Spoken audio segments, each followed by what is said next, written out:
Capítulo 4. Abel se despertó muy de mañana, sintiéndose como nuevo después de su segundo sueño reparador. Fue agradable estirarse. Enseguida notó que el paisaje había cambiado. Había árboles en la vecindad. Su bote había sido detenido por uno que sobresalía por encima de los demás, cerca de la orilla del río. Mirando hacia abajo, vio que la mayor altura de su árbol se debía no solo a su tamaño, sino también a que crecía sobre un promontorio rocoso. Las aguas habían vuelto a su nivel habitual. En muchos sitios la hierba estaba aplastada, medio enterrada en sedimentos y grava. Por lo demás, parecía un mundo normal. Trepó hasta la punta más alta del árbol y estudió el panorama desde allí.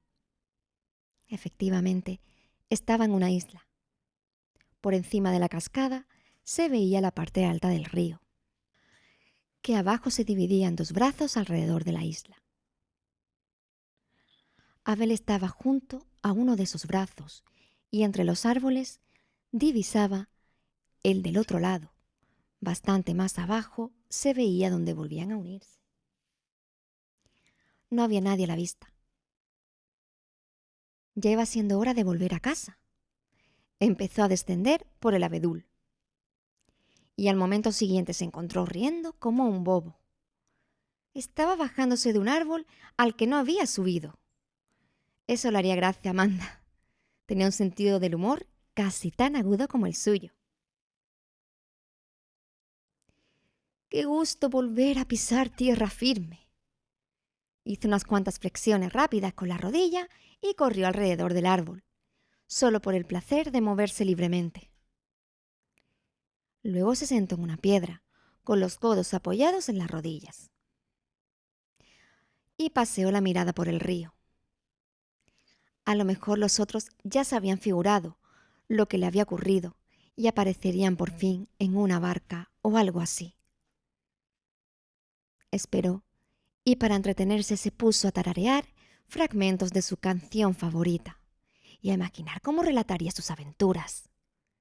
Lo haría con mucha sencillez, sobre todo en aquellas partes en que había demostrado más valor y capacidad de resistencia. De abrir mucho los ojos y hacer aspavientos, ya se encargarían sus oyentes. No apareció nadie, y Abel se dio cuenta de que sería mucho pedir. Jamás irían a buscarle allí. Pues bien, tendría que atravesar el río por un sistema u otro. Corrió al otro lado de la isla, quizá por allí fuera más estrecho, pues era más ancho. Regresó, también corriendo, se quitó los zapatos y los calcetines y se remangó los pantalones. Se metió en el agua para probar la corriente. No, sería imposible llegar a nado hasta la orilla opuesta, aunque él era un buen nadador. El agua llevaba demasiada fuerza. Le estrellaría contra una peña o le arrastraría al fondo y se ahogaría. Necesitaba algún tipo de embarcación. ¿Qué tal estaría su tabla con el clavo? Quizá pudiera hacer algo con eso. Trepó al árbol, desatascó la tabla, la tiró abajo y corrió tras ella. La contempló murmurando para sí, mientras se acariciaba pensativo un filamento del bigote. ¿Cómo se podía manejar aquel tosco pedazo de madera? Con un timón. Sí, con un timón. Si mantenía el timón en un ángulo agudo, poco a poco el bote se iría acercando a la orilla opuesta. Por este procedimiento aprovecharía la fuerza de la corriente en beneficio propio. Con un palito dibujó una figura en la arena. Era un largo rectángulo. El río cruzado por una larga diagonal, el curso que seguiría su bote. Al final acabaría desembarcando en la otra orilla, mucho más allá, río abajo. Le complació observar lo bien que trabajaba su mollera. ¡Wow! Logró despegar una tiraplana de madera de un tronco cercano y con su navajita de puño de nácar le recorrió un airoso mango. El clavo le ayudaría a sujetar el timón con mayor firmeza. Se puso entonces los calcetines y los zapatos y se arregló la ropa lo mejor que pudo. Y sin más tardar, metió el bote en el agua. Let's go. Verdaderamente, hacía ya demasiado tiempo que no veía a Amanda. Desde que se casaron, no habían estado separados ni un solo día. Subió a bordo. Se apartó de la orilla empujando con el timón y rápidamente lo apoyó contra el clavo, sujetando fuerte el mango con las patas. El timón daba resultado. Se estaba alejando de la ribera.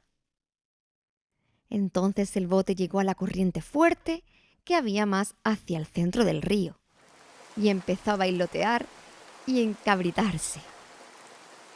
El timón se estremecía entre las patas de Abel, a pesar de que éste empleaba todas sus fuerzas en tenerlo sujeto.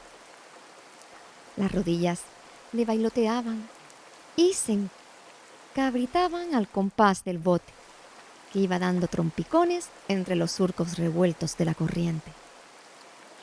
Primero se ladeó hacia la izquierda, después hacia la derecha y finalmente un golpe de agua se llevó el timón.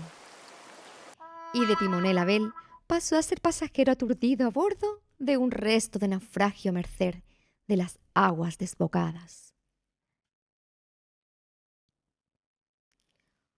Su bote enfiló hacia una peña. Se estrelló contra ella oblicuamente. Giró sobre sí y Abel se encontró de pronto en el agua, sin el bote y arrastrado como un trapo.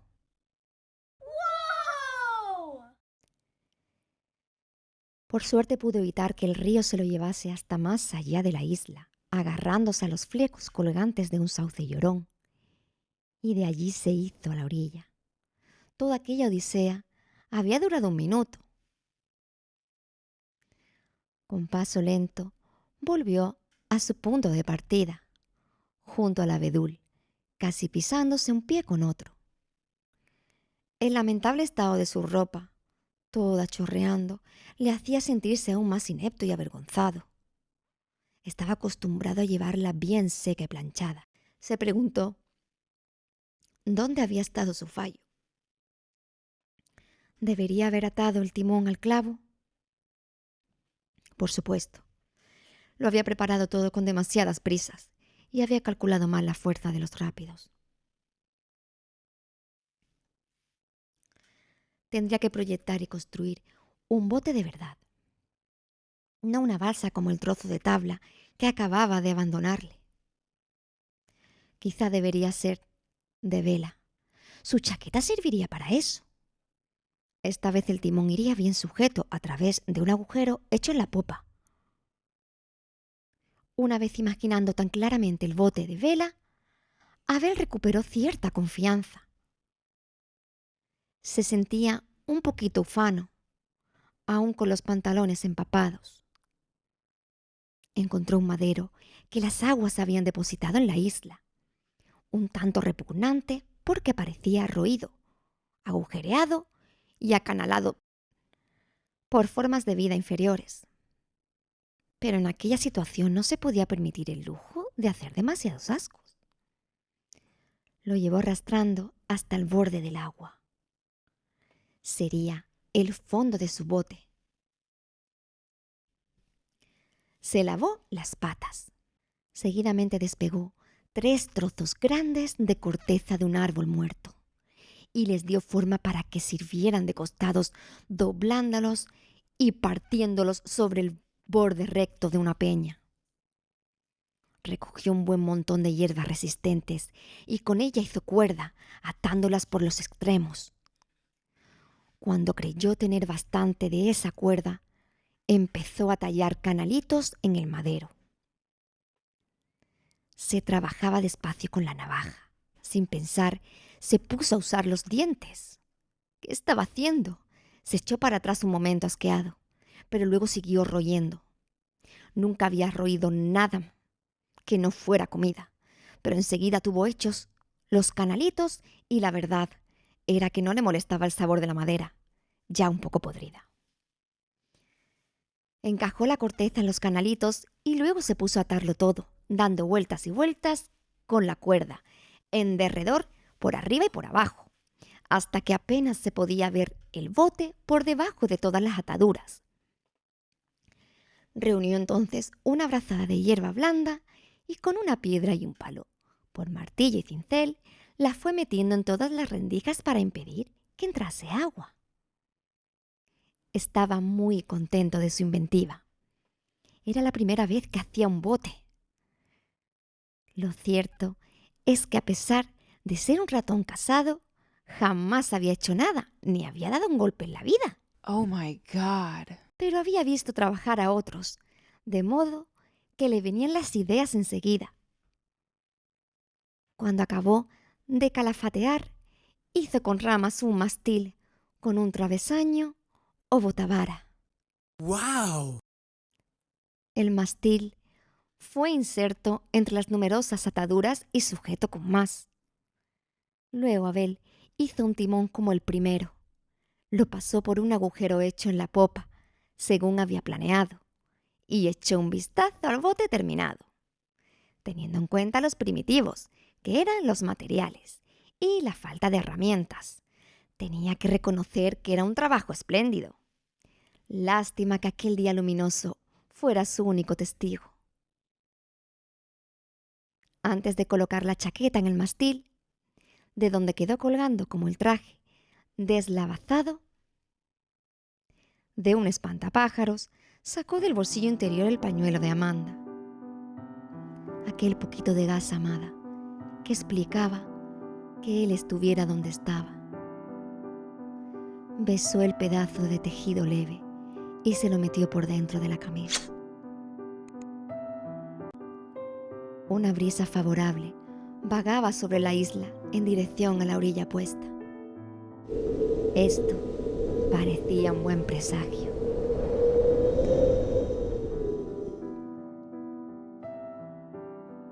Abel volvió una mirada de despedida hacia aquella parte remota de la geografía del mundo que le había dado albergue por 2 noches. Luego echó el bote al agua y saltó a bordo, sujetando con una pata el faldón de la chaqueta y con la otra el timón. El bote número 2 resultó peor que el primero. La corriente era demasiado rápida y la brisa demasiado débil para que la vela sirviera de algo. El bote giró sobre sí a pesar del timón, chocó contra una peña y se hizo pedazos. Afortunadamente, Abel salió despedido hasta un bajío de guijarros y consiguió trepar a tierra, desde donde se quedó mirando cómo el río se llevaba su chaqueta y los restos del barco. Oh my God. Retorciéndose la ropa, se encaminó otra vez al abedul, que había pasado a ser su base de operaciones. Estaba enfadado con el río y empeñado en ganarle la partida. Decidió finalmente no volver a fiarse de un timón. Los timones estaban demasiado a merced de los caprichos de la corriente. Ni se fiaría tampoco de una vela, porque el viento era variable. Confiaría únicamente en la fuerza de sus 2 brazos. Había visto zapateros, esos insectos que se sostienen sobre el agua aún en corrientes rápidas, con sus largas patas muy abiertas. Haría una especie de zapatero, un catamarán, y lo impulsaría remando. Entusiasmado con la nueva idea, enseguida organizó un catamarán de palos entrecruzados, formando una pirámide, atándolos cada vez que se cruzaban. A continuación, y empleando aquella herramienta estupenda y recién descubierta, que eran sus dientes de roedor, hizo 2 remos largos que apoyó en unas muescas que había roído para que sirvieran de horquilla. Lleno de espíritu deportivo, ató su pañuelo a lo largo de una pértiga, a modo de gallardete, en todo lo alto.